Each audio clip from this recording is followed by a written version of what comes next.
প্রাচীন কোনো রাজবাড়ি অথবা প্রাচীন কোনো বড় বড় অট্টালিকা এগুলো ধ্বংসপ্রাপ্ত হয়ে এরকমভাবে দাঁড়িয়ে আছে, যা দেখতে দূর থেকে একদম ছবির মতো লাগতেছিল।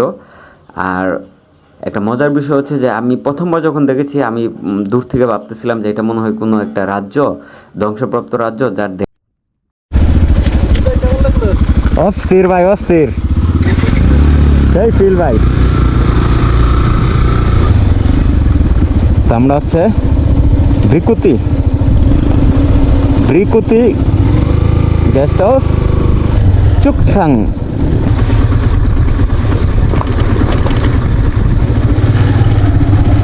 তো এই যে বাম সাইডে যে পাহাড়টা দেখতেছেন, অ্যাকচুয়ালি এখানে যে না আসছেন এটা ফিল বুঝবেন না যে আমরা কই আসছি। হয়তো যে আসছে সে বুঝতে পারবে, এছাড়া যতই আমরা বুঝাই বলি কাউরে এটা বুঝতে পারবে না ফিল কোথায়।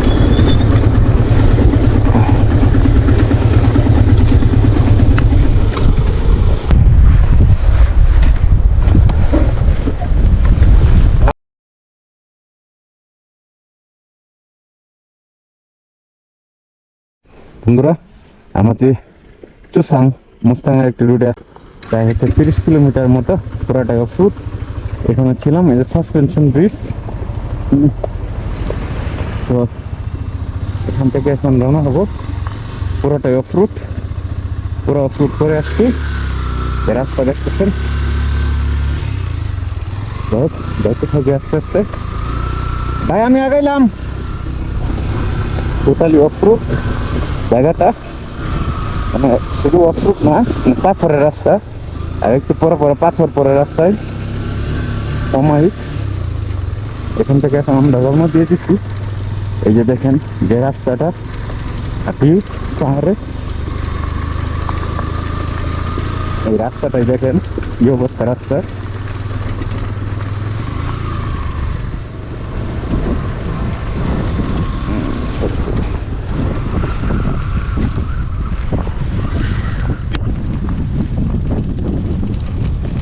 প্রচন্ড লেভেলের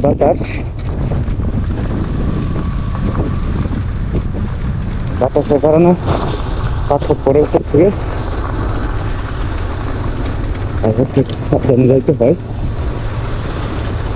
মাঝে মধ্যে আবার গাড়ি আছে। আপনার মুখসঙ্গে রুট এটা, এটা তো রুট না, পাহাড় কেটে আর কি যাওয়ার একটা ব্যবস্থা করছে। ফোর হুইলার গুলো যায়, মাঝে মধ্যে লোকাল যে একটা বাইক আছে এরা যায়। তো আমরা চলে এসছি এখানে।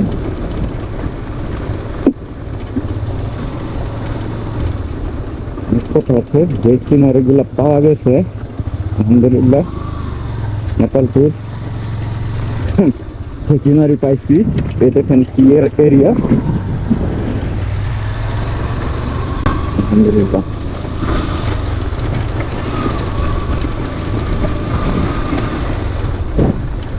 আছে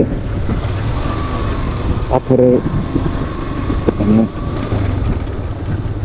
রাজ্য, এটাকে বলা হয় চতুর্দিকে মাউন্টেন রোড গুলা মাঝখানে বাইক চালিয়ে যেতে। এটা জীবনের সবচেয়ে বড় পাওয়া।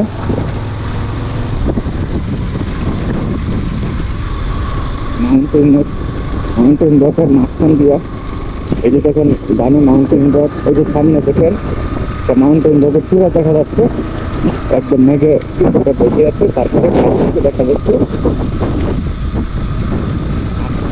এখন একদম সুন্দর, রহস্যময় এবং ঐতিহাসিক স্থান, যাকে ফরবিডেন কিংডম বা নিষিদ্ধ রাজ্য বলা হয়। এটি মূলত তিব্বতী সংস্কৃতির একটি সংরক্ষিত অঞ্চল, যা অন্নপূর্ণা এবং ধৌলাগিরি পর্বতের উত্তরে অবস্থিত। 1992 সাল পর্যন্ত এটি সাধারণ পর্যটকদের জন্য নিষিদ্ধ ছিল। নেপালের গান্ডাকি প্রদেশ এর মুস্তাং জেলায় অবস্থিত। এটি মূলত একটি মরুভূমি সদৃশ শুষ্ক অঞ্চল। এখানকার প্রধান আকর্ষণ হলো প্রাচীন দেয়ালের মতো দেখতে পাহাড়গুলো, যা লুমান্থং শহরে অথবা আপার মুস্তাংয়ে অবস্থিত, যা একসময় মুস্তাং রাজ্যের রাজধানী ছিল লুমান্থাং। এছাড়া এখানকার প্রাচীন বৌদ্ধ মঠ বা গোম্পা হাজার বছরের পুরনো গুহা এবং কালীগণ্ডকী নদীর গভীর গিরিপথ দেখার মতো। এখানে তিব্বতী সংস্কৃতির প্রবল প্রভাব রয়েছে। এখানকার মানুষের জীবনযাত্রা, পোশাক এবং ঐতিহ্যের একদম ভিন্ন প্রকৃতির। যদিও আমরা যখন অবস্থান করেছিলাম এই জায়গায়, তখন আমরা তেমন স্থানীয় লোক দেখিনি, অল্প মাত্র হাতে গোনা কয়েকজনকে দেখেছি। প্রতি বছর মে মাসে অনুষ্ঠিত হয় এখানে তিজি উৎসব, যা এখানকার অন্যতম সাংস্কৃতিক অনুষ্ঠান। এটি একটি সংরক্ষিত এলাকা হওয়ায় এখানে যেতে হলে স্পেশাল রেস্ট্রিক্টেড এরিয়া পারমিট প্রয়োজন হয়, যার খরচ বেশি এবং এখানে ট্রেকিং করার সময় সরকারি গাইড সাথে রাখা বাধ্যতামূলক। তো এখানে আপনারা শুধু বাইক দিয়ে রাইড করতে পারবেন না, আপনি চাইলে ট্রেকিং করে আসতে পারবেন।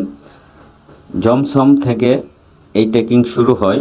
বছরের যে কোনো সময় এখানে যাওয়া গেলেও এপ্রিল থেকে নভেম্বর মাসে সবচেয়ে ভালো সময়।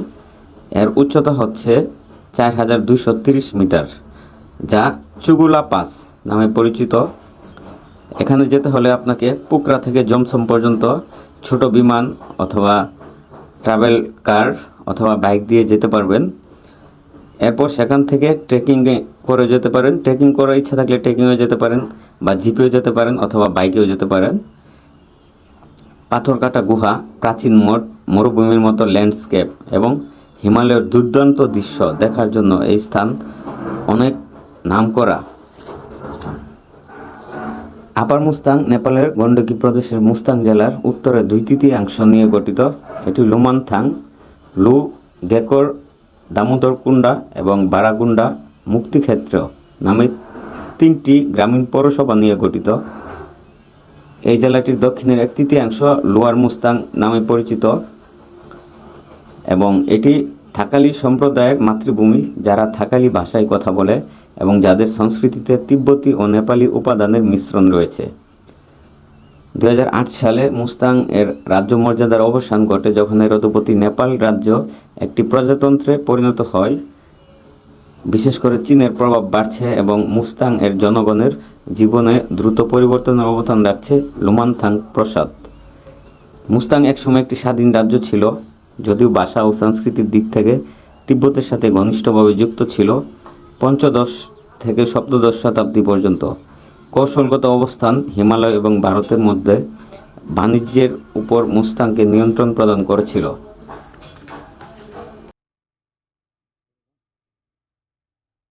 এটা বলে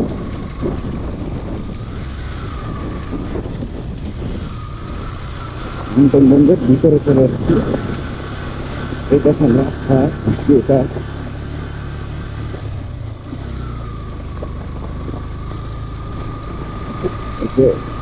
এটা হচ্ছে অনেকটা শুটিং করে এক্সপিরিয়েন্সের উপর এসব রাস্তায় চলে বাইক চালানো।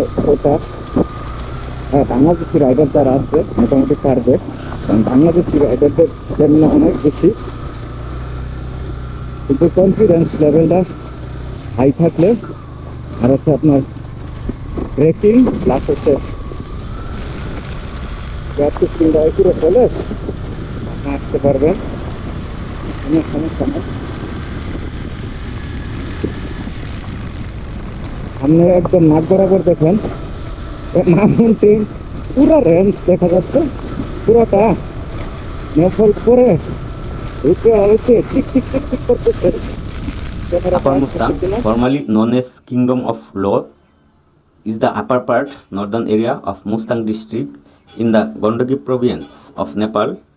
The Upper Mustang was a restricted kingdom until 1992, which makes it one of the most preserved regions in the world, with a majority of the population still speaking traditional Tibetic language.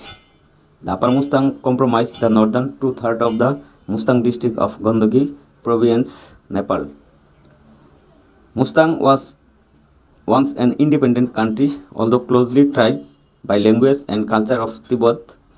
From the 15th to the 17th century, its বরাবর দেখেন view মাউন্টেনের। আমরা হচ্ছে একদম কাছাকাছি ঘুরতেছি। তো ব্যাপারটা হচ্ছে যে আমরা হচ্ছে রাতে ছিলাম মুক্তিনাথে, ওটা একদম মাউন্টেনের ঢালে ছিলাম, মাইনাস টেম্পারেচারে ছিলাম, -4, -5 এরকম 6। তো ওইখান থেকে নেমে আমরা হচ্ছে ঘুরতেছি, আপার মুসলিমের দিকে যাচ্ছিলাম, প্রায় হচ্ছে 30-40 কিলোমিটার। তো বিস্ময়কর ব্যাপার হচ্ছে যে আল্লাহ তাআলা পৃথিবীতে অনেক কিছু সৃষ্টি করেছে। আমরা ইতিমধ্যে লাদাখ ট্যুর করেছি ইন্ডিয়াতে। তো এই অঞ্চলের কিছুটা ভিউ লাদাখের মতো পাওয়া যায়, তবে এই অঞ্চলের তার পাহাড়গুলো এবং হিমালয় রেঞ্জের কিছু স্নোকেপ মাউন্টেনের ফলে এর ভিউগুলো একদমই ভিন্ন ধাঁচের হয়। আপনারা যে ভিউগুলো দেখেছেন ইতিপূর্বে, এগুলো কিন্তু টোটাল ডিফারেন্ট। অন্য কান্ট্রির সাথে কতটুকু মিলে জানা নেই, তবে আমার লাইফে দেখা বেস্ট ভিউ। তাছাড়া হচ্ছে এখানে যে পাহাড়গুলো দেখেছি আমরা, এই পাহাড়গুলো দেখতে একদম মনে হচ্ছে যে প্রাচীন কোনো রাজবাড়ি অথবা প্রাচীন কোনো বড় বড় অট্টালিকা এগুলো ধ্বংসপ্রাপ্ত হয়ে এরকমভাবে দাঁড়িয়ে আছে, যা দেখতে দূর থেকে একদম ছবির মতো লাগতেছিল। আর একটা মজার বিষয় হচ্ছে যে আমি প্রথমবার যখন দেখেছি, আমি দূর থেকে ভাবতেছিলাম যে এটা মনে হয় কোনো একটা রাজ্য, ধ্বংসপ্রাপ্ত রাজ্য যার দেয়ালগুলো এরকম হয়ে আছে। যখন আস্তে আস্তে কাছে যাই তখন দেখি যে না, এটা একটা পাহাড়। মানে আমি টোটাল থান্ডার হয়ে গেছি এরকম দৃশ্য দেখে। এরকম দৃশ্য আমার লাইফে আমি দেখি নাই। আশ্চর্য হলেও এতটা সুন্দর ছিল, এটাকে বলা হয় ভয়ানক সুন্দর। এত সৌন্দর্যপূর্ণ দৃশ্য আসলে আপনি যখন নিজ চোখে দেখবেন তখন আপনার অন্যরকম একটা ফিল হবে। তো আপনারা যারা ইতিপূর্বে রুট প্ল্যান করতে চাচ্ছেন অথবা নেপালে আসবেন, তারা অবশ্যই আপার মুস্তাং ঘুরে যাওয়ার চেষ্টা করবেন। আমরা যখন এখানে ছিলাম তখন $500 লাগতো আপার মুস্তাংয়ের অনুমতি নিতে। তো এখন হয়তো কিছুটা কমেছে শুনেছি, বাট অ্যাকুরেটলি জানি না, তবে আপনারা খোঁজ নিয়ে যাবেন। তো যারা নেপাল ট্যুর করবেন অবশ্যই আপার মুস্তাংটা রাখবেন, তাহলে আপনি আসলে অরিজিনাল নেপালের ভাইবটা পাবেন। আদারওয়াইজ আপনি যদি পোখরা ঘুরে চলে যান অথবা থামেল, কাঠমান্ডু, পোখরা ঘুরে চলে যান, তাহলে নেপালের কোনো কিছু আপনার দেখা হবে না। আপনি নেপাল আসলে অবশ্যই মুস্তাং, লোয়ার মুস্তাং, আপার মুস্তাং, মুক্তিনাথ এবং মানাং, খানসার এগুলো ঘুরে যাওয়ার চেষ্টা করবেন। তো আজকে যে ভিডিওটা ছিল এটা থেকে আমরা হচ্ছে এখন বিদায় নিব। পরবর্তী সময় ইনশাল্লাহ মানাংয়ের ভিডিওগুলো চলবে। মুস্তাংয়ের ভিডিও এখান থেকে মোটামুটি শেষ হওয়ার পথে, ইনশাল্লাহ পরবর্তী ভিডিওগুলো মানাংয়ের আসবে। তো আপনারা মানাংয়ের ভিডিওটাও দেখবেন, কারণ ওইটা আরও ডেঞ্জারাস রুট, অফ রুট। তো সবাই ভালো থাকবেন, সুস্থ থাকবেন এবং এনটি স্পিড বাইকার চ্যানেলটি এর পাশে থাকবেন। যারা এখনও সাবস্ক্রাইব করেননি, সাবস্ক্রাইব করে সহযোগিতা করবেন। তো ধন্যবাদ সবাইকে এই ভিডিওটি ধৈর্য সহকারে দেখার জন্য। আল্লাহ হাফেজ। তো এখানে কয়েকটা ছবি তুললাম, ছবিগুলো পুরো অস্থির হইল। তো আমি বাইরেকে উঠিয়ে দিলাম, খুব সুন্দর ছবি। কেমন হয়েছে জানি না, দেখা যাক।